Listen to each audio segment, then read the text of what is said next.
Добар ден, криптоентузијасти.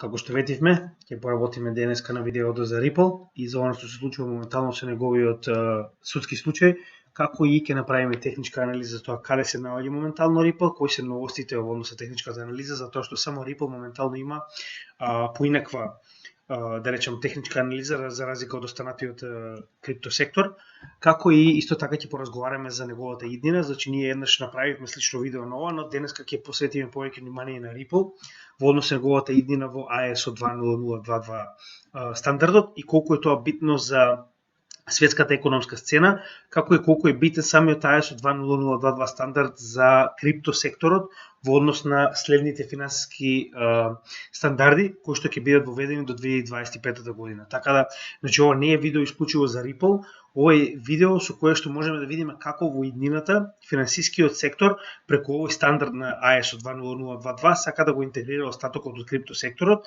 и како крипто секторот ќе биде интегриран до степен да биде дел од берзата, односно да биде тргуван на било која берза во светот, буквално поради овој стандард. Сега, првенствено мораме да почнеме со ситуацијата во однос на Ripple, за да можеме да објасниме како сето тоа моментално се одвива и која е неговата, да речем, кои се изгледите, кои се шансите за завршување на овој случај, а при тоа понатаму да продолжиме и со објаснување на тоа, нели, како моментално е поставена ситуацијата, кои се датумите, што се очекува и да преминеме на техничка анализа, а потоа и на иднина во однос на финансискиот систем и поврзаноста со Ripple. Сега, за почеток, знаете и сами, значи практично се приближуваме до крајот. За оние кои што не се запознаени, значи да направиме краток рекеп, во овој текст практично го има запишано почетокот на самиот, значи во декември 2020 година добивме тужба против Ripple, која што последователно имаше некои повеќе сегменти, да речем, во оваа ситуација, а во тоа спаѓаше претходното признавање на Ethereum дека не е security. Значи, да почнеме од самиот почеток. Ripple представува посебен блокчейн кој што исклучиво работи на правење ODL, односно On-Demand Liquidity, пулови за банките и самиот е веќе 10 години стар и е постоен на пазарот, со тоа што, значи, за оние кои што не знаат, Ripple е првата валута која што се држала повеќе од 2 години на второ место, не Ethereum. Ethereum после го стасува Ripple и тоа посебно после оној булран во 2017 година. Значи до 2017 година булранот Ripple чисто ги извадив овие снапшотови, значи истото може да го направите и вие на CoinMarketCap, Cryptocurrencies и Historical Snapshot, за да може да видите како изгледал, значи, криптопазарот уште од самиот почеток па до сега, затоа што CoinMarketCap е најстарата страна на која што се води статистика во однос на криптопазарот. Со тоа што сакам да ви покажам дека Ripple уште пред Ethereum е на првото место, односно веднаш до Bitcoin. Значи, гледате, во 2014 година, како што рековме, Ripple е веќе 10 години на пазарот, значи Ripple е на трето место.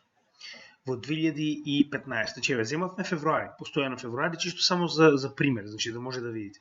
На второ место, и тоа убедливо второ место, значи со 3 билиона е Bitcoin, а Ripple е со 400 милиона, значи на второ место во 2015 и во 2016 веќе на некој начин е во конкуренција со самиот Ethereum, каде што имаме 500 со 268 милиона и нормално веќе во 2017-2018 Ethereum го зазема второто место убедливо.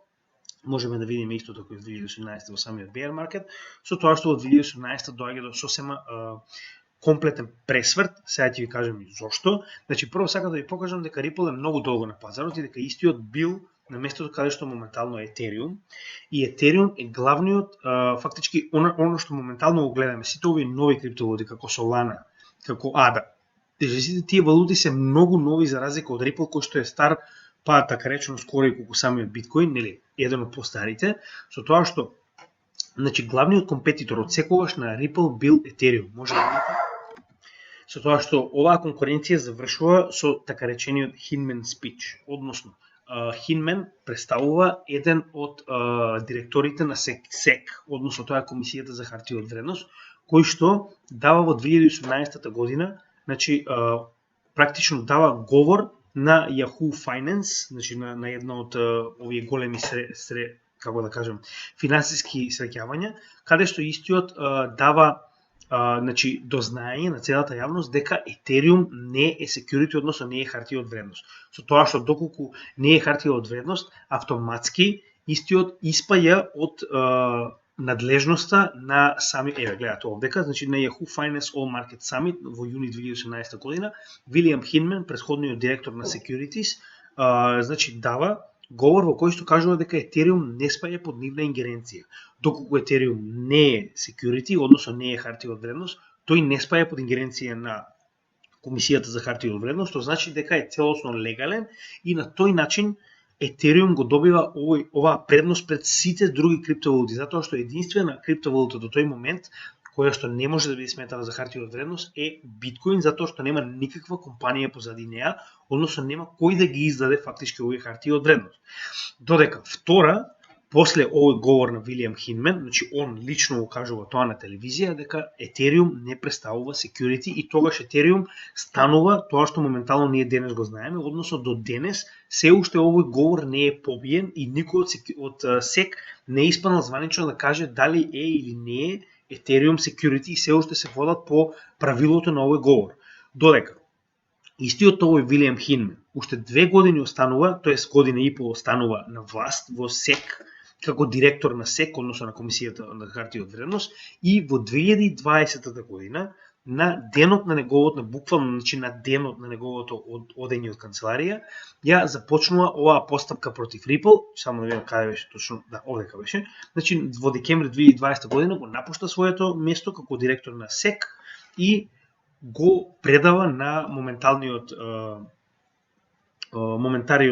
директор Гери Генсмен, со тоа што ваквото предавање доаѓа на последниот ден од неговото директорување, истиот поднесува тужба против Ripple, затоа што Ripple е единствениот конкурент кој што навистина може да се напреварува со Ethereum, со тоа што Ethereum прво добива пас дека не е хартија од вредност, а на денот на неговото одење од канцеларија, истиот значи поднесува тужба против Ripple, а декември 2020 година е точно почетокот на новиот bull market кој што траеше до 2021 година, крајот, почетокот на 2022 година, со тоа што ваквата тужба го невозможи Ripple да влезе во следен bull market, затоа што истиот беше тужен од страна на Комисијата за хартија од вредност SEC и истиот од ден денеска се уште самиот судски случај трае.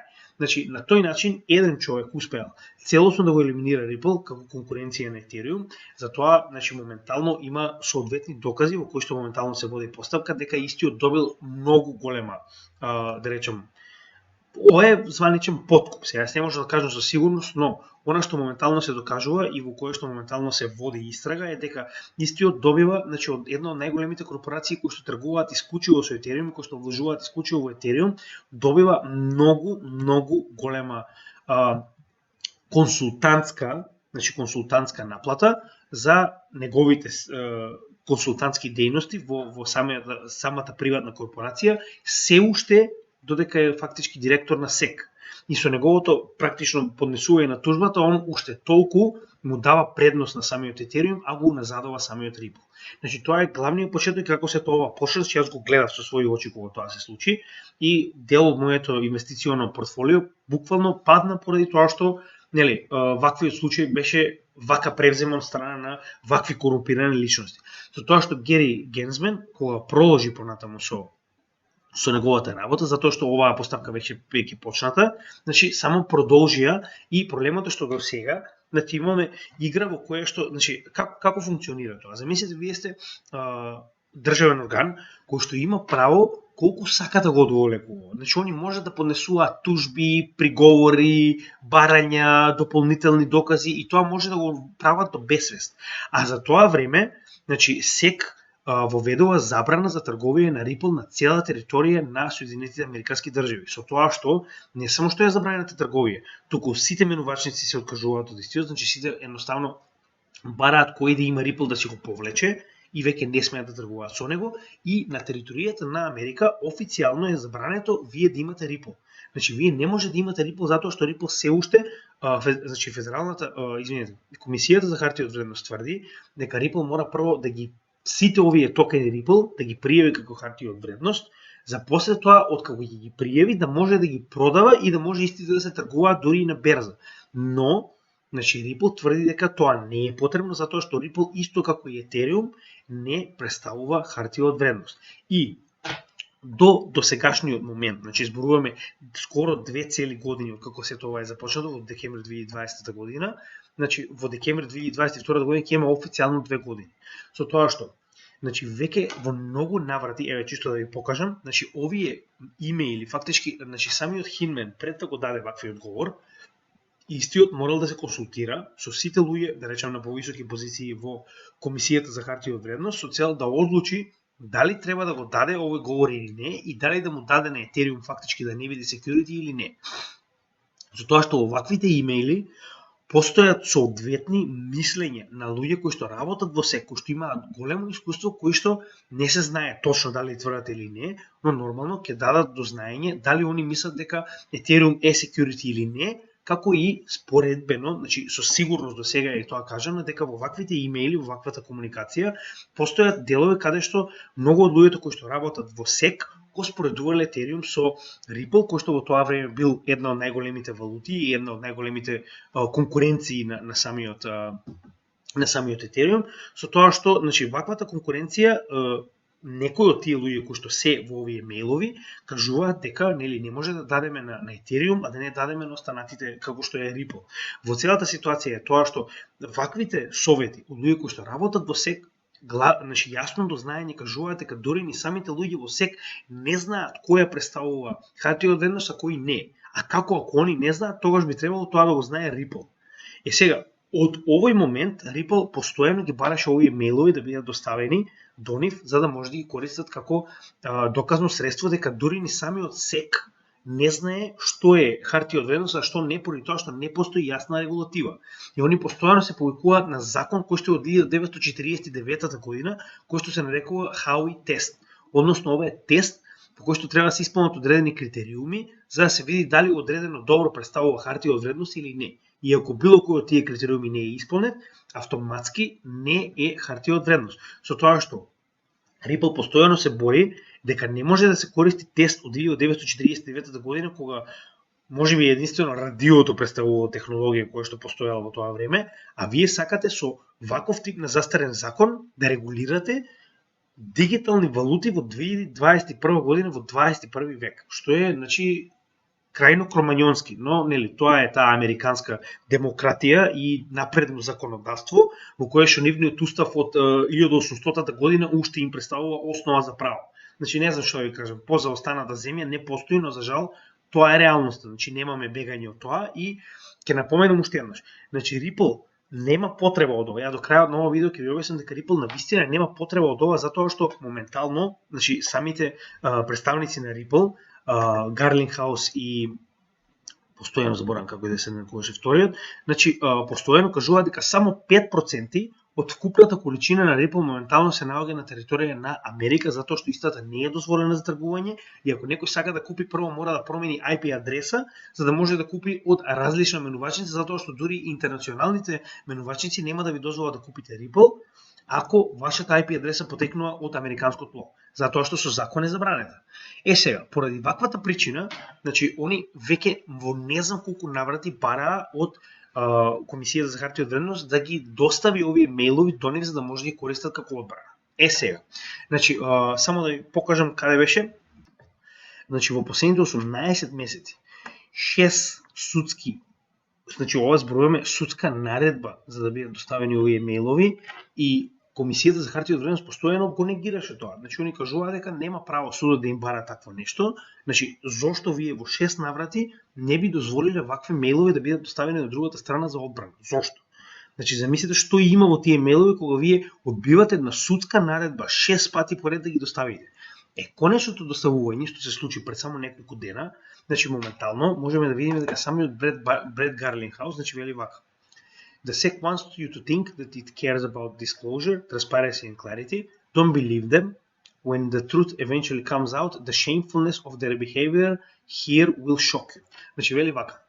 Значи иако вика Комисијата за хартија од вредност вика сака да мислите дека она навистина се грижи за завршување, за транспарентност и за чистота на правото, значи немој да им верувате, затоа што вика кога на вистина ќе испадне вика вистината во нели на видео, затоа што они не можат моментално да ги извадат овие мејлови, вика срамотното однесување на комисијата од вредност вика ќе ве шокира.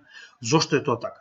Значи ниф се доставени овие мејлови, но постои клаузула по која што, значи Ripple како компанија не смее да ги достави овие значи податоци, овие документи никако до јавноста, затоа што наводно се чува деловна тајна и се заштитуваат функционерите кои што работат во СЕК и на тој начин они уствари сакаат да го скријат оно што моментално се случувало по затворени врати, но како што рековме овдека, значи самиот Ripple моментално не му е дозволено да ги изнесе тие документи, но ќе дојде момент кога ќе му биде дозволено.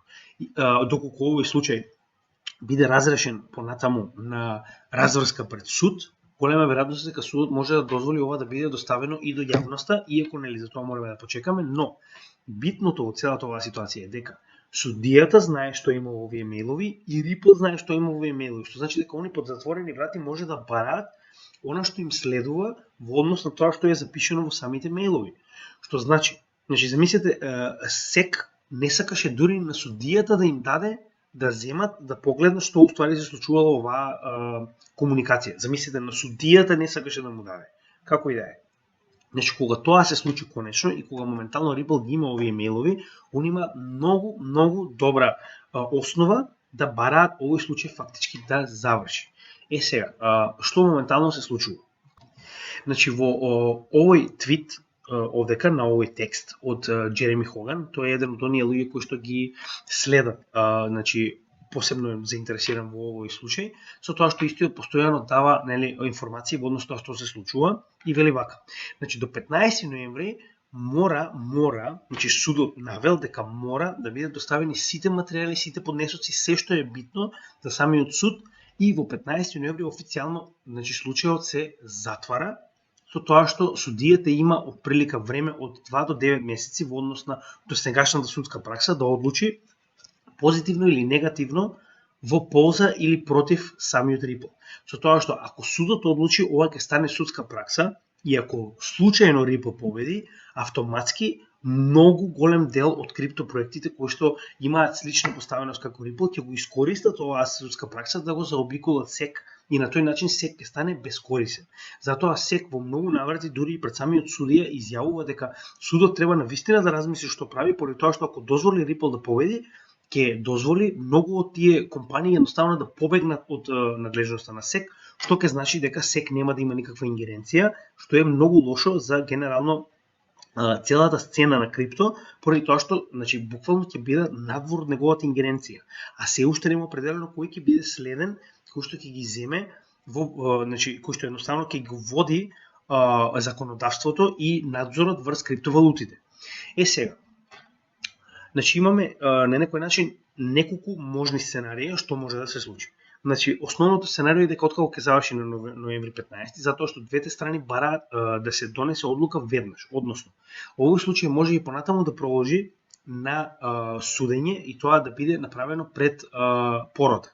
Ако имаме судење пред порота, како оние филмски сценарија, значи во тој случај ќе биде многу појавно и ќе дојде до момент кога пред ваквата порота ќе бидат обелоденети овие мејлови и сите овие работи кои што СЕК ги прави за затворени врати, кои што се нелегални и кои што им се дозволени само за тоа што имаат државна моќ.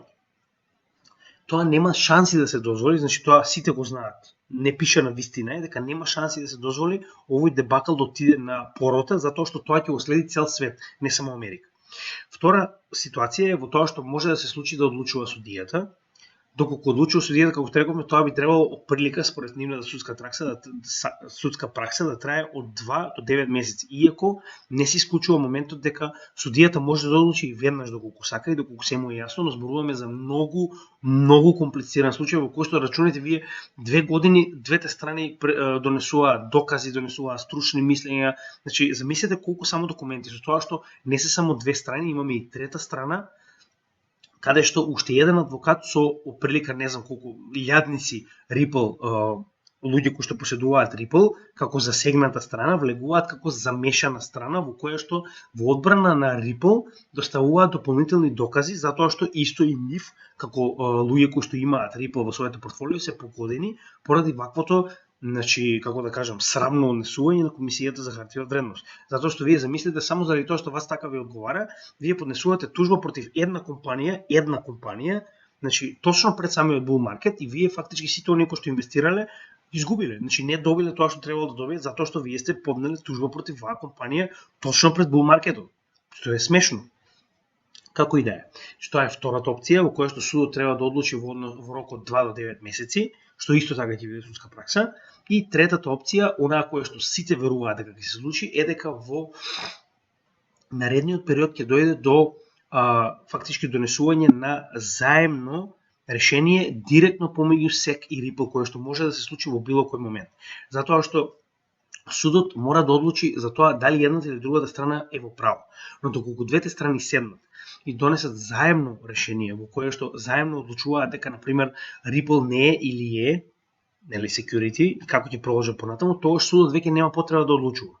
Сега, во моментот кога на Ripple му се дадени мејловите од Хинмен, кои што се исклучиво битни, значи SEC нема многу голема место за манувар, затоа што истиот овие мејлови се дадени како на Ripple, така и на судијата, значи дека и одбраната и судијата ги гледаат овие мејлови, што 6 пати поред не сакале да ги дадат, што значи дека имаат соодветна одбрана со која што може да дојде до ситуација да го победаат.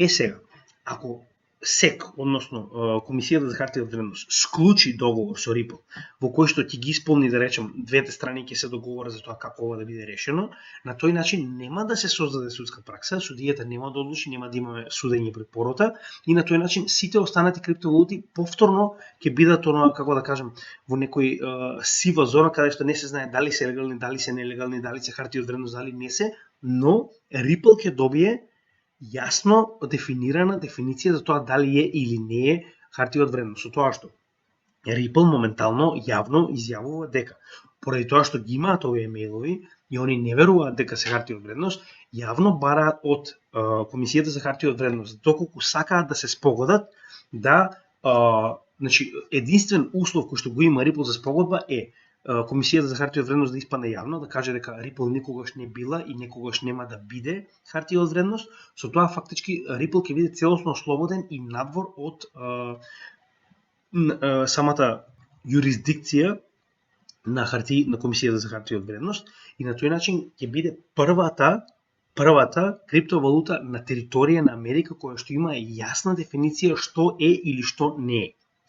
Ако тоа се случи, поради тоа што моментално Ripple има предност пред самата SEC, пред самата Комисија за хартија од вредност, тоа значи дека на тој начин SEC ќе поднесе губиток против Ripple само со цел да не го изгуби и понатамошното право да тужи останати криптопроекти, затоа што ако тоа се случи моментално и по некоја случајност, значи затоа што навистина има Ripple соодветна одбрана, судијата да пресуди во одбрана на Ripple, тогаш секој потенцијален следен кандидат за тужба од страна на SEC ќе бара да му бидат доставени истите мејлови, да му бидат доставени одбраната на Ripple, иако да речеме можеби ќе бидат под нели она како се вели, значи тоа е фактички како печат со кој што не смеат да бидат доставени до јавноста, но ќе бидат доставени до било кој што има сличен случај како Ripple, што значи дека ќе може да искористи сите овие аргументи против SEC повторно.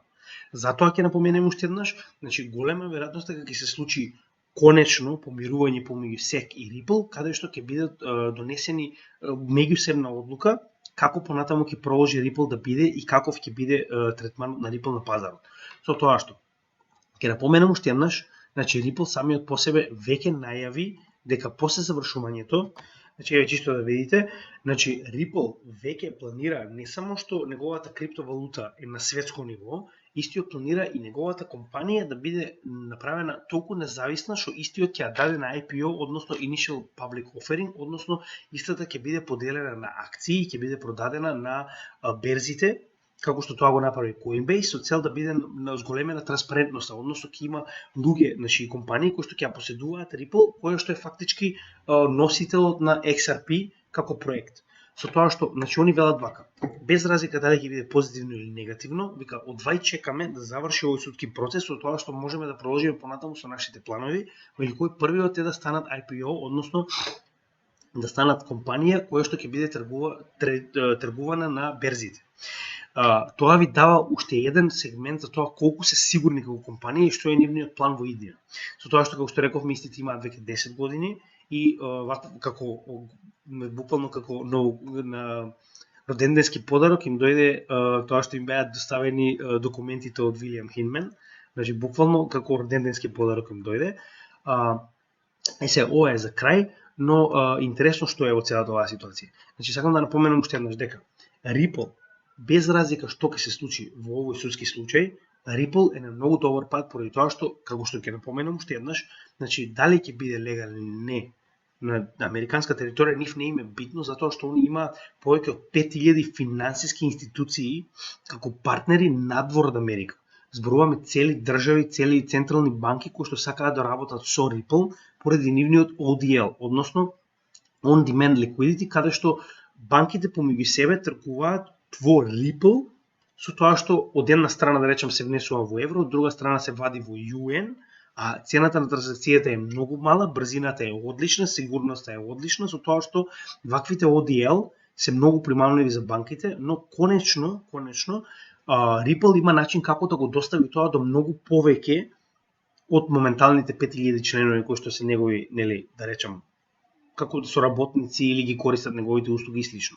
Сега, пред да продолжиме со тоа кои се неговите планови за иднина и каде моментално Ripple се гледа за себе си во иднина, би сакал да напоменам една многу интересна работа, односно, значи да видиме каде се наоѓа моментално од техничка анализа и ќе продолжиме за стандардот ISO 20022, за кој што кажа уште на самиот почеток дека представува иднината на финансискиот систем во кој што Ripple представува еден од членовите на неговото тело кое што одлучува за тоа кој ги исполнува, кој не ги исполнува стандардите во иднина, со тоа што ќе се осврнеме на тоа што ISO 20022 носи не само за Ripple, туку за сите криптовалути и зошто Ripple е во толку добра позиција. Сега. Прво рековме ќе направиме една кратка техничка анализа во која што, како што можеме да видиме, значи овде као од овој иако ова е малку битно, но ќе почнеме од овој момент. Значи, вели, Ripple конечно го направи Golden Cross. Значи, Golden Cross представува формација во која што 200-дневната средна вредност ќе помине преку 50-дневната средна вредност, односно кога 50-дневната средна вредност се движи нагоре, а 200-дневната средна вредност се движи надолу.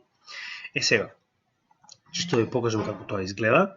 Значи, вака, во оваа ситуација на дневно ниво мораме да го споредиме тоа. Гледаме овдека дека значи знаете како ги поставуваме секогаш. Зелената е 50, жолтата е 100, црвената е 200 и имаме само да видам уште една и плавата е последна со 300. Со тоа што моментално зелената поминува над црвената, што представува Golden Cross и обратно. Кога зелената ќе помине под црвената, најчесто представува Dead Cross. Сега проблемот што е? Ова се лагирачки индикатори, односно ова поминување на 50-дневната средна вредност над 200-дневната средна вредност е поради овој потек овде. Значи овој потек е уствари причината поради која што ова се случува, иако ова е многу добар позитивен индикатор, истиот е лагирачки, односно истиот е поради овој раст кој што го добивме негде во средината на септември.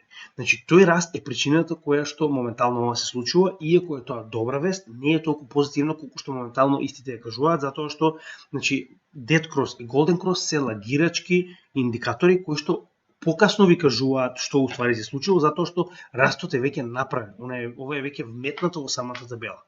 За разлика од тоа, јас на овој чарт гледам многу побитни работи во однос со каде се наоѓа самиот Ripple. Сега ќе ви покажам и зошто. Значи, првенствено и многу битно е тоа што Ripple се наоѓа над Bull Market Support бендот. Мене тоа ми е многу побитно за разлика од овој Golden или Dead Cross, затоа што истите се многу лагирачки за разлика од она што се случува моментално.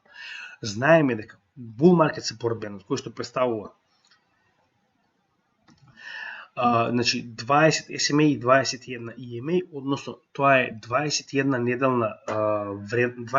неделна просечна вредност на целиот чарт на оваа цена и 20 неделна просечна вредност само на практично разликата помеѓу EMA и EMA е тоа што во EMA се гледа разлика помеѓу сите овие, значи свеки како вредности, додека во SMA се гледа во однос на тоа кои се поблиски, се многу побитни за разлика од оние кои што се подалечни во нивното пресметување. Со тоа што ваквите две вредности ни даваат еден бран, кој што како таков секогаш кога се наоѓаме под него сме во bear market и секогаш кога се наоѓаме над него сме во bull market со услов да истата цена успее да направи успешен ретест и потоа да се придвижи во следниот bull market, чисто да го вратиме ова на неделно ниво, за да може да ви покажеме како изгледа тоа во претходните bull маркети. Значи, ако се вратиме назад, да ви покажам како тоа изгледа. Значи, гледате, секогаш кога цената се придвижила нагоре, не успеала да се задржи, не успеала да направи успешен ретест, се враќаме во bear market. И гледаме дека во првиот момент кога цената успешно се придвижува над bull market support band и прави успешно задржување на истата со успешен ретест, гледате што се случува следно. Имаме почеток на следниот bull market. Иако некој се движи под него, тоа не значи дека нема да продолжи нагоре до врвот, иако моментално врвот е многу помал, затоа што оваа тужба која што ја добивме во 2020 година направи катастрофа.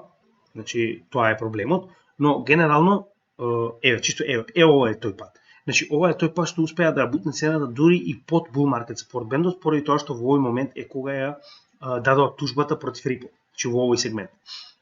За тоа што сакам само да ви покажам како изгледа, ќе погледнеме и претходно 2017 година. Од моментот кога успеа да направи успешен тест и да се задржи над него, имаме почеток на bull маркетот, кој што ова е 2017, тоа е фактички еден од првите големи движења на самиот Ripple, со тоа што, значи, тоа моментот што моментално го гледаме, ако го споредиме со почеток на bull market, можеме да кажеме дека моментално Ripple е единствената валута која што се наоѓа над bull market support бендот и тоа веќе неколку недели. Значи, гледате, 1, 2, 3, 4, ова е пета недела како се држи над bull market support бендот, со тоа што го имаме и овој голем тренд лайн, кој што потекнува од самиот најдлабок момент во 2020 година. Значи, гледаме дека истиот е испочитуван комплетно, со тоа што моментално се движиме над него, а сето ова представува огромен триаголник, за кој што ќе разговараме малку подоцна, но пред да продолжиме, само сакам да ви покажам која е ситуацијата со останатите, за да видите каде се наоѓа Ripple и која е разликата за тоа како изгледа bear и bull market. Значи, еве Bitcoin. Bitcoin моментално се наоѓа комплетно под bull market support бендот. И ниту еден од овие ретести не е успешен за да можеме да влеземе во следниот bull market. Значи, bull market support бендот е еден од главните индикатори кои што ни се битни за влез и излез од bull и bear market. Ethereum, истата ситуација. Иако имавме неколку обиди, гледаме дека секое придвижување во bull market support бендот резултирало со негова корекција надолу, односно не успеа дури ни да пробие, а не да направи успешен ретест на тоа, на овој bull market support бенд. Иста ситуација. Значи, гледаме како се движиме уште од самиот крај на овој bull market, гледаме како имаме неуспешни ретести кои што не успеа цената дури ни да пробие, а не да се задржи да направи ретест. DOT, иста ситуација, само ќе мораме да го зголемиме, затоа што DOT е малку помал, за разлика од останатите, че ја гледаме. Гледате, значи, откако успеа цената да падне, имаме само неуспешни ретести на овој bear market, не е support во случајот bear market resistance band, а ако ќе се промени ќе биде bull market support band, со тоа што, значи, гледате, најголеми, дури и Solana, значи да споредиме чисто да видите како тоа изгледа, значи ниту една од овие валути не стасала ни блиску да го пробие bull market support band, а не да остане над него. Ripple со последниот скок успеа да го пробие и моментално се движи 5 недели над него. Тоа не значи дека Ripple конечно влегол во bull market, но е еден од моментите кои што ни покажува дека можеби Ripple на вистина го направи неговото дно за овој bear market.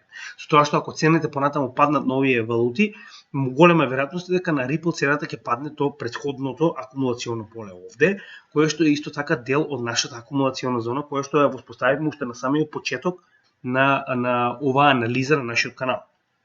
Че гледате дека моментално се движи директно во горниот и долниот дел на нашето акумулационо поле. Буквално нешто што сме го направили со техничка анализа, што стои вака, значи со месеци, уште од самиот почеток на каналот. Сега, уште една интересна работа која што сакаме да ја напоменеме е дека моментално, значи Ripple се наоѓа во овој даунтренд, само момент. Грешка. Даунтренд кој што конечно успешно е пробиен. Значи, гледате, имаме толку многу ретести, со тоа што моментално не е успешно пробиен, но има голема шанса истиот да биде пробиен, затоа што имаме многу ретести и завршување на овој триаголник, со тоа што овој триаголник е формиран уште од оној обид за bull market во 2021 година, кога стасаме до 1,9, со тоа што гледаме дека постепено овој триаголник се затвара и неговото затварање ќе резултира со или пробив нагоре или пробив надолу. Во секој случај нас не одговара, затоа што ние сме инвеститори во Ripple на долг план. Сега ќе кажеме зошто е тоа така. Значи, нема да продолжиме со проценки за тоа колку можеме да очекуваме во иднина, затоа што тоа е рано, че мораме прво да го поминеме овој bear market, за да можеме да разговараме за понатамошните проекции на тоа што би можело да се очекува. Но уште една интересна работа е тоа што Market Cipher моментално е првиот момент каде што сме добиле зелена точка на месечно ниво во бранот на моментум во MACD, кој што исклучиво значи почеток на следен, значи во формирање на дно и почеток на следен bull market.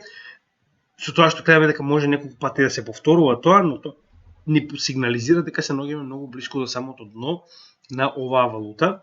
Со тоа што ако успоредиме ова со останатите повторно, добро, доте се уште рано за истиот, значи гледаме дека ADA е се уште рано, Ethereum е се уште рано за да добиеме оваа точка и Bitcoin нормално е се уште рано за да добиеме оваа точка. Значи Ripple е единствениот кој што ги има овие неколку индикатори кои што покажуваат дека е потенцијално завршено ова движење надолу, односно формирање на дно. Со тоа што гледаме дека исто така кореспондира со овој сегмент овде. Значи тоа е дното во претходниот bear market во 2019 и 2018 година, гледаме ова акумулационо поле, директно кореспондира со моменталната долна граница на цената на Ripple.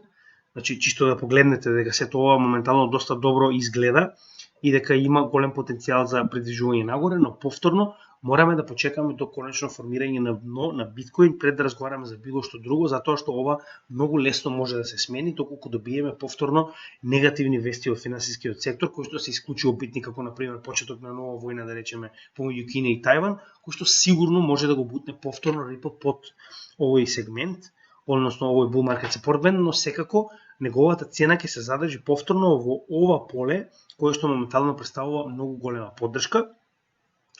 Сега, значи тоа е во однос на техничката анализа, ќе направиме подетална, затоа што денеска не е поента да се направи техничка анализа, само сакам да ви кажам дека имаме многу позитивни знаци дури и во техничкиот дел од анализата, со цел да видиме каде моментално Ripple се наоѓа и сакам уште една работа да напоменам пред да продолжиме, дека и покрај тужби, и покрај не знам шо, и покрај тоа што не се тргува во Америка, и покрај тоа што сите американски менувачници го забрануваат, Ripple се наоѓа на 6-то место. Значи можеме да го мразиме колку сакаме, можеме да кажуваме дека е банкарски, кој не знам што, Ripple се наоѓа на 6-то место. Значи, што повеќе од тоа треба да ви кажа.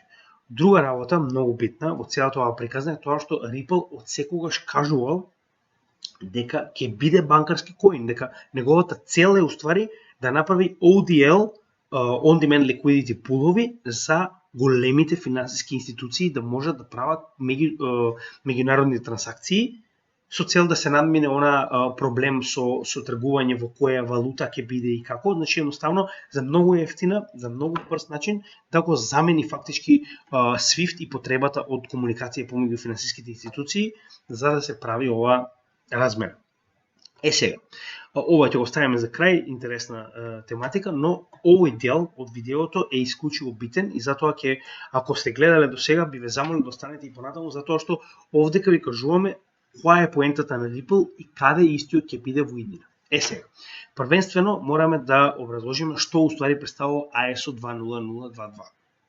Односно, ISO 20022 ни представува систем во кој што ќе се замени SWIFT со овој нов систем кој што е посовршен и кој што има посоодветен дигитален начин на презентирање на трансакциите помеѓу овие 11.000 финансиски институции. Значи SWIFT представува меседжинг систем, односно систем на комуникација помеѓу сите овие глобални 11.000 најголеми финансиски институции, кои што спаѓаат централни банки, големи корпорацијски банки, монетарни фондови и слично, кои што SWIFT е од комплетна доверба и SWIFT е оној кој што диригира каде, што и како ќе биде пратено, со цел да имаме комуникација помеѓу истите институции, каде што моменталната порака на SWIFT која што е уште SMS, верувале или не, представува вака.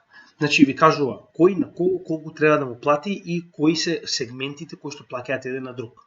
Со тоа што новата порака која што ќе биде ISO 20022 е дигитална порака и содржи многу повеќе информации и може да завземе многу повеќе различни видови на трансакции, за разлика од SWIFT, каде што исклучиво се работи за банкарски трансакции на праќање и примање средства. Додека ISO 20022, сега јас не го знам ова од програмерски аспект, но можам да ви кажам од економски аспект, значи не само што ќе содржи моментално код со кој што ќе може да се регулира исто што SWIFT го регулира, односно да се прават оваков тип на трансакции помеѓу големи финансиски институции, туку дополнително интегрира трансакции со CBDCs, односно Central Bank Digital Currencies, што представуваат валутите што ги знаете денеска, само во дигитална верзија во следните неколку години. Значи, верувале ви или не, тоа доаѓа. Ние ќе поработиме на тој дел да ви покажеме дека на вистина CBDCs доаѓаат, верувале ви или не. Значи, за само неколку години веќе нема да имате право да поседувате кеш, туку ќе ви биде кажано дека мора сето она што го поседувате да ви биде на соодветен новчаник, кој што ќе биде директно контролиран од вашата влада. Во однос на тоа каде живеете нормално. Сега, значи рековме дека ISO 20022 ги интегрира моменталните трансакции помеѓу финансиските институции, CBDCs, значи дигиталните валути на централните банки и крипто. Значи крипто ќе биде интегрален дел од моменталниот финансиски систем. Зошто е тоа толку битно? Моментално крипто не може да биде инвестирано во крипто од страна на финансиски институции, правни, да речем, лица и корпорации, да речем на најразвиените држави во светот, затоа што крипто генерално не постои. Значи, крипто е некоја сива зона во која што е дозволено мали компании и физички лица да инвестираат, затоа што се уште не е регулирана и се уште не се знае кој уствари е одговорен за нејзина регулација. Додека во моментот кога, прост пример, затоа постојано го спомнувам ова. Значи, моментално Европска унија веќе донесе регулатива. Ако сте ги гледале претходно нашите видеа, погледнете го на за Мика, каде што разговараме во детали што представува оваа регулатива и како истата ќе го смени лицето на Европа во однос на криптовалути. Значи, ова е вториот сегмент. Првиот е регулатива, со која што легално ќе се даде право на истите да постојат и да биде што се истите, значи да бидат прифатени во системот како соодветна дефиниција, додека вториот сегмент е финансискиот систем да има начин, односно да има инфраструктура како може да ги трансферира, односно да ги имплементира во берзи, да направи структура на тоа како ќе бидат вршени трансакции помеѓу финансиски институции и слично, со тоа што овие два компоненти ќе дадат на големите корпорации, на институциите на државите, на финансиските институции да можат конечно легално да инвестираат и да можат да купат, да држат, да тргуваат со крипто и за жал со CBDCs, но нели нас не криптото битно. Со тоа што овој стандард ISO 20022 од ноември, а тоа е само за 3 дена од моменталниот ден, ќе почне да функционира во светот. Тоа е исклучиво битно. Ние ќе направиме во почетокот на наредната недела уште едно видео во кое што ќе разговараме исклучиво за ISO 20022. Значи, иако моментално го покривме, ќе биде паметно да направиме едно исклучиво видео само за ISO 20022, затоа што истото почнува на 1 ноември да функционира. Со тоа што идејата е, значи не може да го замените вие овој систем на SWIFT кој што е веќе, не знам, 50 години на пазарот. Но можете постепено да интегрирате втор систем кој што ќе работи паралелно со SWIFT. Односно, уште од ноември 2022 година, оваа линија овде, значи имате коегзистирање на овие два система со различен тип на пораки, со тоа што било кои институции финансиски во светот ги прифаќаат и првите и вторите.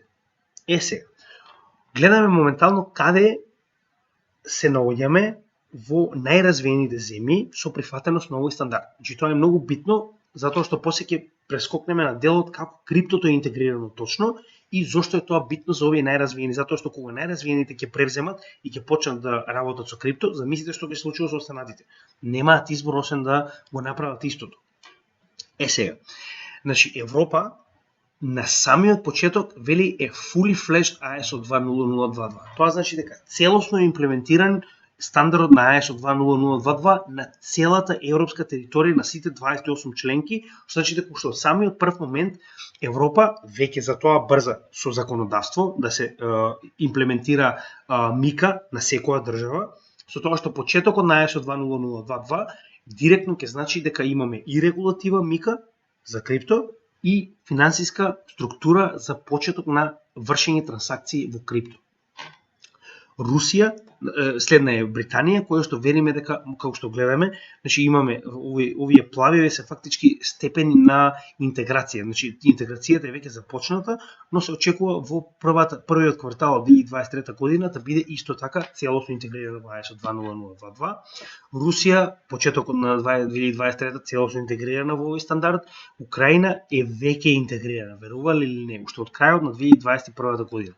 Со тоа што ќе напоменам уште една за оние кои што не гледале нашите видеа предходно, значи пред почетокот на војната во Украина, Украина веќе имаше целосно развиен проект за дигитална гривна од страна и со помош на XLM, односно Stellar, и истите само што не го имплементираа, но почна војната и затоа моментално немаат се уште дигитална, но Украина во исто време со Шведска веќе има интегрирано целосен систем и истиот беше во пробна фаза, каде што одредени компании и институции пробуваат да видат како би изгледале овие трансакции.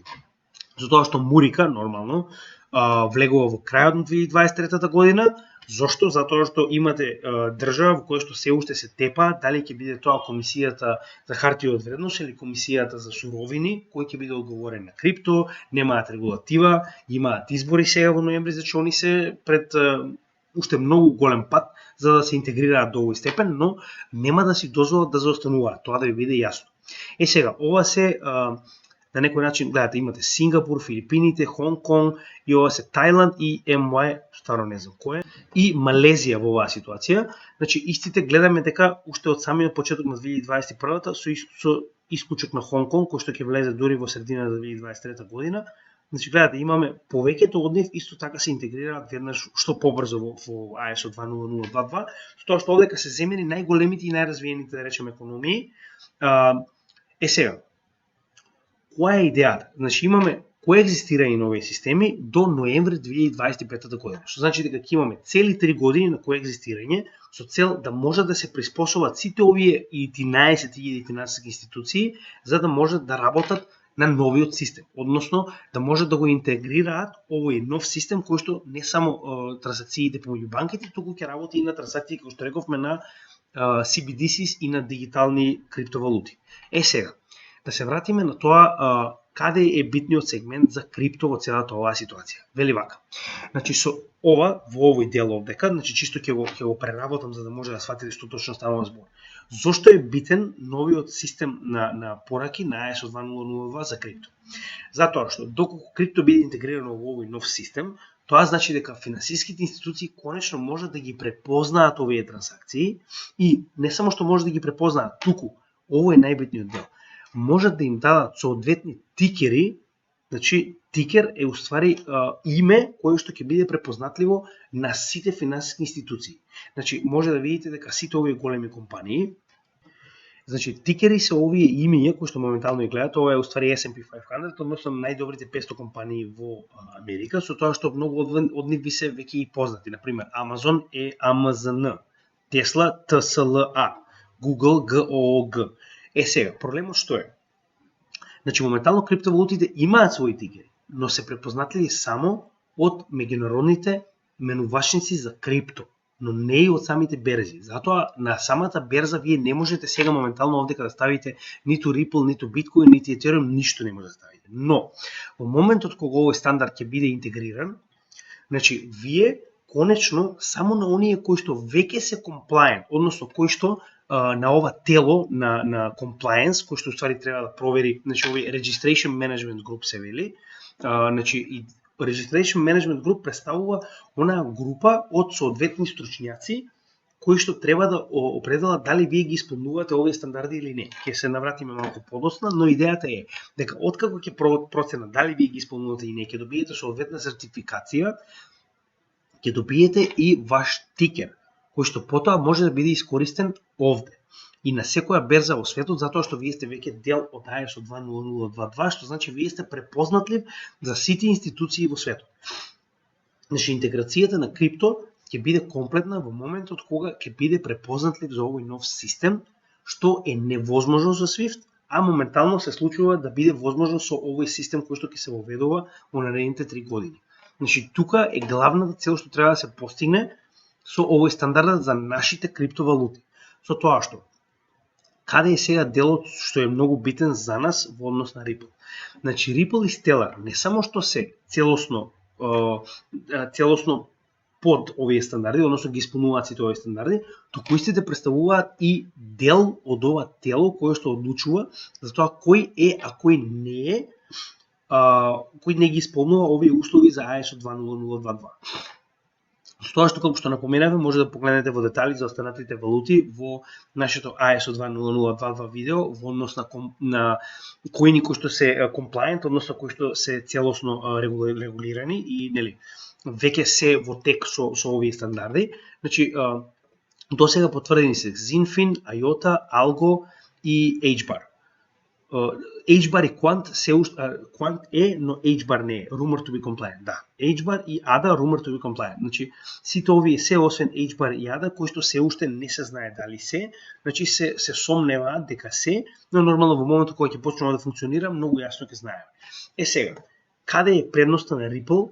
Со тоа што он е веќе дел, заедно со Stellar, од ова тело како одлучувачки фактор за тоа дали одредена институција, криптопроект, компанија е или не е целосно регулирано, односно ги исполнува сите правила во ISO 20022.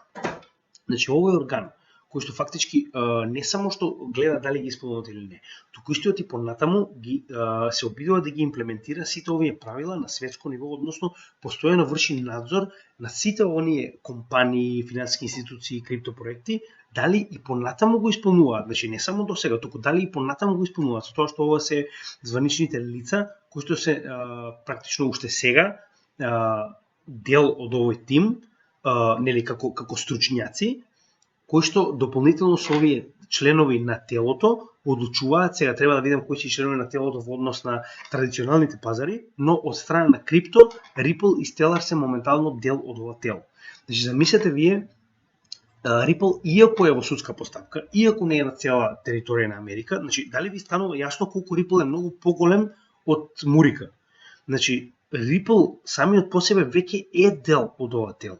И он не само што е compliant, туку понатаму ќе одлучува дали останаците се compliant, односно замислете која предност има. Ethereum го нема на оваа листа. Што значи дека Ethereum ако сака да аплицира, да биде дел од овој ISO 20022, а нема да има избор, ќе мора да биде, за да може да биде тргуван од големи корпорации и финансиски институции, Ripple ќе биде тој што одлучува дали Ethereum е или не е во текст со правилата на ISO 20022. Значи, мислите која предност ќе има Ripple пред целиот криптосвет.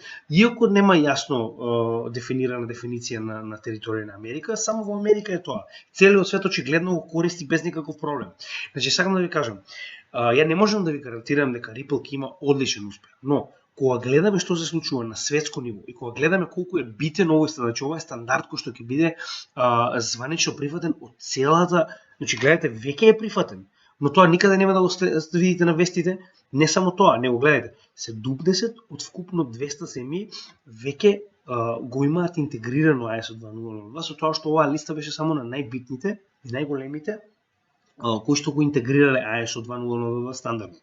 Значи, веќе 70, замислете од 200. Тоа се добри 2/3. Со тоа што, значи, уште еднаш сакам да напоменам кој е моментално роудмепот на овој. Значи, самиот roadmap, како што можеме да видиме, ова е уште самиот почеток, нормално, кога сето ова е започнато, значи градбата на самиот ISO 20022, затоа што не е само градба, истиот е стандард како и сите останати, каде што сите земји во светот мораат да го прифатат пред да почне да биде имплементиран. Почетокот на имплементација, односно ноември 2022 година, 3 години на коегзистенција на овие, тоа се уствари двата типа на пораки, MT е стариот, MX е новиот, и моментално од 2025 година, каде што ќе престане да постои SWIFT. Престанувањето на постоење на SWIFT значи нека сите финансиски институции или барем тие што се битни во светот ќе мораат целосно да го интегрираат овој стандард од ноември 2025 година и ќе мораат да работат со крипто и CBDC. Значи нема избор. Оно што постојано ви кажуваме дека крипто доаѓа и не чека дали ние сме спремни или не. Значи тоа што вас не ви го даваат на вестите, тоа не значи дека не се случува позадина. Ова е еден од тие примери каде што гледаме дека целата финансиска сцена се спрема за прифаќање на криптопазарот, а ние не сме ни информирани што е ISO 20022. Тоа е многу голем промашај со оглед на фактот дека кај нас дома за жал добиваме вести од како ќе се случат и тоа многу касно, но затоа како канал се обидуваме ова да го доставиме до вас пред да биде прекасно, затоа што, значи пак ќе напоменам, ние не можеме да гарантираме дека Ripple ќе има некоја огромна сума, но како тим не сакаме да се ставиме во ситуација да немаме Ripple кога ова ќе стане вистина, кога ова конечно ќе се интегрира, а тоа е за 4 дена од сега и ќе трае наредните 3 години и по некоја коинциденција ова кореспондира со следниот bull market од 2024 до 2025 година, затоа што имаме следниот биткоин халвинг во мај 2024 година, по кој халвинг ние знаеме дека секогаш, барем до сега, во овие последни 3 bull маркети сме имале едногодишен bull маркет. Замислете кога овој едногодишен bull маркет ќе кулминира со ноември 2025 година, во кој што Ripple ќе биде тој одлучувачки фактор за тоа дали вие сте ги исполнили или не ISO 20022 правилата, а морате да ги исполните ако сакате да бидете дел од новиот финансиски систем во светот. Значи, ја мислам дека ова многу јасно ви кажува каде е неговата иднина, со тоа што да не забораваме дека Ripple е на многу консултантски места низ целиот свет, почнувајќи со Англија, каде што истиот представува консултант директен на она владина комисија која што моментално се обидува да направи проект на CBDCs во Англија.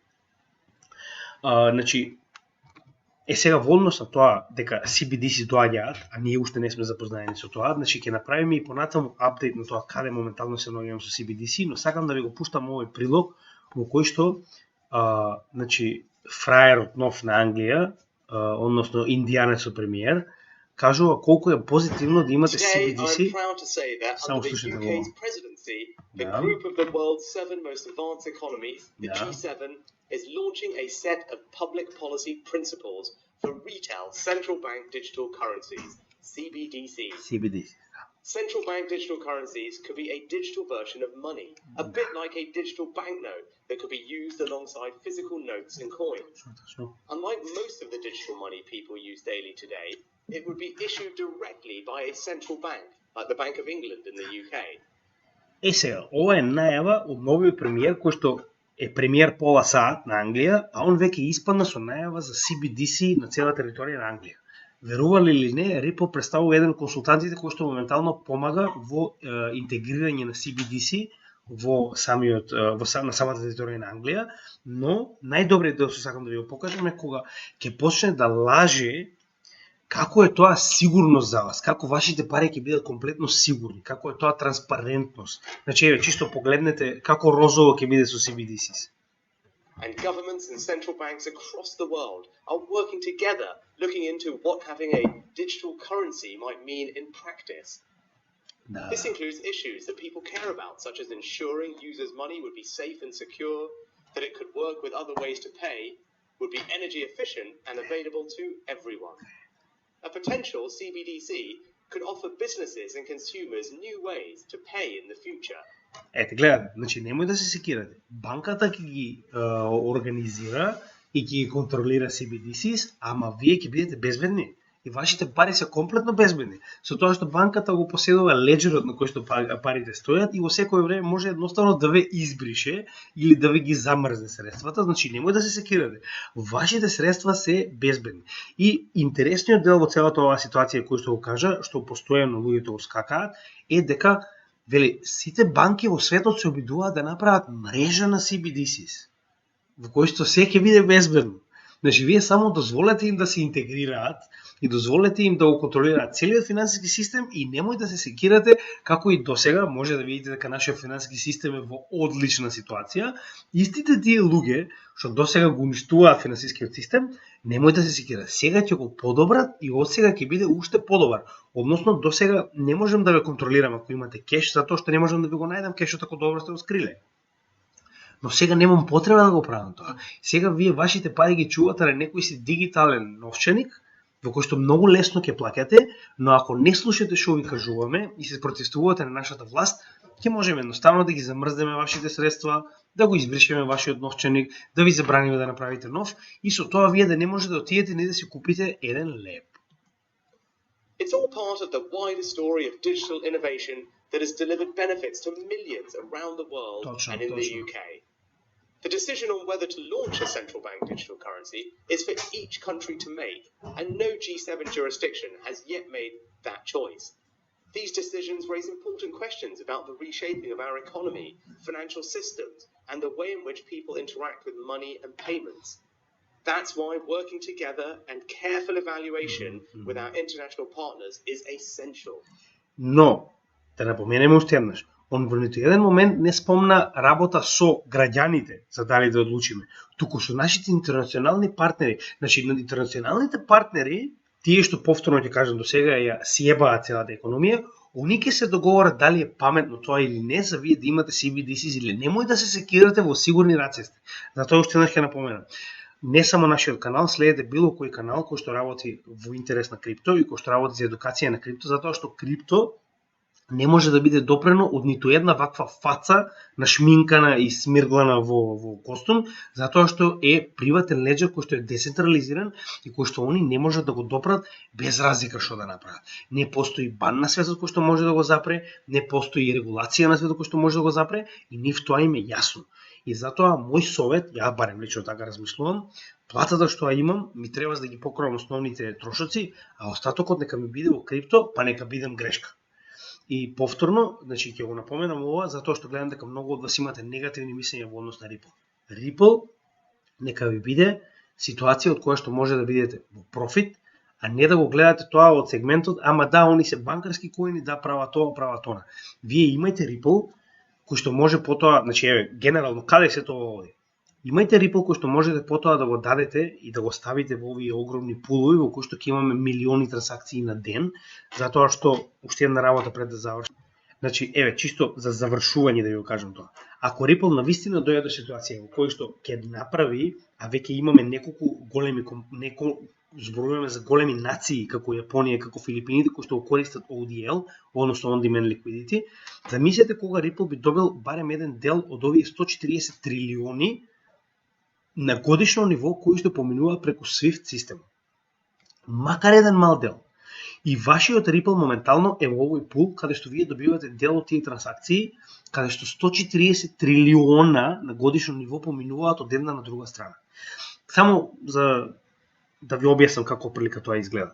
Значи, целиот market cap моментално на крипто, да видиме која е неговата споредба во однос на тоа колку трансакции има помеѓу овие бехемоти на годишно ниво.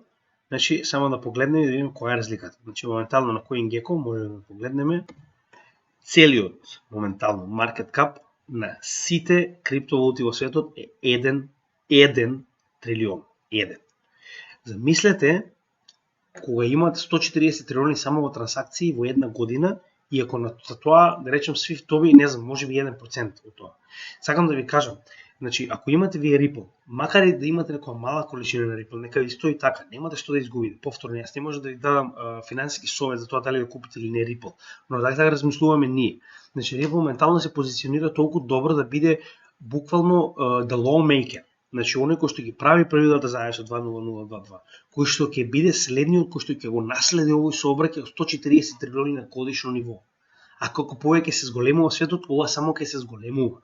Тоа што ако добие барем еден мал дел од овие 140 трилиони кои што поминуваат преку SWIFT, што ќе поминуваат преку ISO 20022, после ноември 2025 година и во меѓувреме нормално, тоа значи дека Ripple е во одлична ситуација да ви донесе многу профит, затоа што само да го имате Ripple во тој пул, каде што постојано имаме огромен број на трансакции, вие добивате дел од тие трансакции затоа што сте внеле Ripple во самиот пул со цел да се одржи таа ликвидност која што е битна за овие големи играчи. Значи тоа е нашата идеја и тоа е нашиот главен план и се надеваме дека ќе се оствари и да не се оствари, затоа нас Ripple не ни е 90% од портфолиото, туку ни е некои 20 или 20 неколку проценти што ни представува шанса, ако ова се случи, да бидеме во оние малкуте ни светот кои што поседуваат Ripple, затоа што тогаш неговата цена ќе биде многу поголема од она што го гледате сега.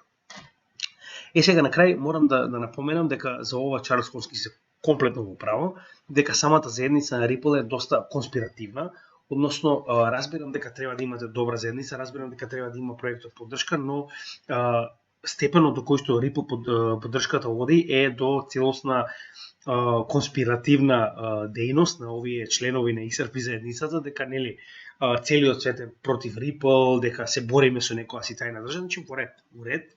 Значи да, можеби има некои моменти на вистина, дека на вистина има некои сили кои што не сакаат Ripple да дојде каде што е, но идејата на Чарлс Хосткинс е дека сите овие валути кои што моментално се наоѓаат на пазарот треба да имаат обединет фронт, затоа што негативна регулатива сите ќе ги погоди. Неуспешен случај на SEC за Ripple сите ќе ги погоди. Така да, идејата што моментално ја гледам овдека во овие главни играчи на сцената е дека се обидуваат да се обединат, што е многу добро, со цел да направат обединет фронт, затоа што крипто заедницата е премногу мала. Кога ќе споредите дека овие 11.000 финансиски институции имаат 140 трилиони, значи само на трансакции помеѓу себе. Замислите која моќ ја имаат они во однос на криптомаркетот кој што ни представува 1 трилион. Затоа се 140 пати поголема моќ само во трансакции. Она што сакам да го кажам е дека моментално крипто заедницата се обидува да се соедини со цел да направи обединет фронт за заштита за тоа што моментално се обидуваат да направат многу лошо законодавство со кое што ќе се обидат да го ограничат правото на крипто. Тоа е она што овој Кафенио во Костун ве укажуваше дека е многу добро да се купите CBDCs и затоа моментално се форсира CBDC што побрзо да се интегрира и да се направи со цел да се направи алтернатива на крипто и да им се понуди на луѓето како еве овие сигурно. Ethereum може да биде хакнат, ама CBDC не може. Ние го чуваме и тоа е нели директно од централната банка, така да вие сте сигурни. Значи, уште еднаш напоменувам, ако не сте го погледнали, погледнете го, имаме видео во нашата плейлиста каде што разговараме за разликата помеѓу CBDC и крипто. Ја би напоменал на сите оние кои што не го виделе да се вратат и да го погледнат тоа видео каде што детално објаснуваме која е разликата и кои се негативните страни на CBDC кои што доаѓаат, а верувале или не ќе бидат уште пред да се свестите дојдени и интересното тоа што нашата заедница во Македонија ќе биде известена на вестите во Сител кога веќе дигиталниот денар, ќе тропа на врата. Тоа не е позитивно, тоа е негативно. И јас верувам дека сите оние кои што нема да се свестат навреме и задржат барем некој дел од своето портфолио во крипто, ќе дојде ситуација во која што директно ќе зависат од волјата на државата, дали вие сте добар или сте лош граѓанин. Што се нарекува, значи има посебен вид на профил кој што моментално Кина го развива, со кој што се дава оценка на граѓанинот, дали ги почитува правилата, дали е, како да кажам, во согласно со стандардите на државата или не. И во однос на тоа каков е вашиот скор, каква е вашата, значи да речеме ако се 100 бодови, ако имате 90, вие сте во многу добра ситуација. Но колку повеќе се противите на државата, овие бодови се одземаат и ви се одземаат соодветни привилегии, како например поседување пасош, како например поседување на одредена количина на пари, што е следниот чекор што доаѓа после CBDC, односно на тој начин државата ќе ве казнува кога нема да бидете послушни. А тоа може да се одбегне само со приватни дигитални валути кои што не се поседувани од државата и кои што државата нема начин како да ги забрани. Тоа е се. Ви благодарам уште еднаш. Јас се надевам дека ова видео беше информативно, знам дека е подолго како и секогаш, но за жал како што може да видите имаме голем обем на информации кои што треба да го доставиме до вас и не постои друг начин освен тоа да го направиме чекор по чекор како што е оваа ситуација. Така да ви благодарам на оние кои што го изгледа ова видео до крај. Како и секогаш се што бараме од вас една мала поддршка, значи доколку не сте направиле subscribe, направете го тоа на нашиот канал, гледате дека значи работиме како да кажем, вредно на тоа да добиете нови информации, да добиете нова едукација и би биле благодарни доколку ни помогнете во однос на ширење на овој едукативен материјал. Значи секој шер доколку имате некој кој што сака да научи за нашиот канал, кој што сака да научи за крипто, слободно направете шер на нашата содржина и нормално секој лајк, секој коментар ќе ви биде одговорен. Така да уште еднаш ви благодарам за поддршката, како и досега. Се надеваме дека тоа ќе продолжи и понатаму. Нашата заедница расте, значи се повеќе и повеќе добиваме информации кои што на пример ги интегрираме во нашите видеа. Нормално ќе продолжиме и понатаму. И со тоа би сакал да го завршам овој видео овдека. Во текот на оваа недела ќе гледаме да направиме видео за музичките токени, кое што беше последно од претходното гласање и ни остануваат уште 3 категории на крипто кои што треба да ги разработиме: дигитални валути за плаќање, значи одржување на вредност, односно самиот биткоин и PAXG, како и мемкоини кои што верувам дека ќе бидат последни и најбитни нормално. И ќе видиме како од тоа ќе имаме дел време во текот на оваа недела, ќе гледаме да покриеме што можеме повеќе материјал. Уште еднаш ви благодарам, имајте добар ден и се гледаме во следното видео од Крипто Димиџи.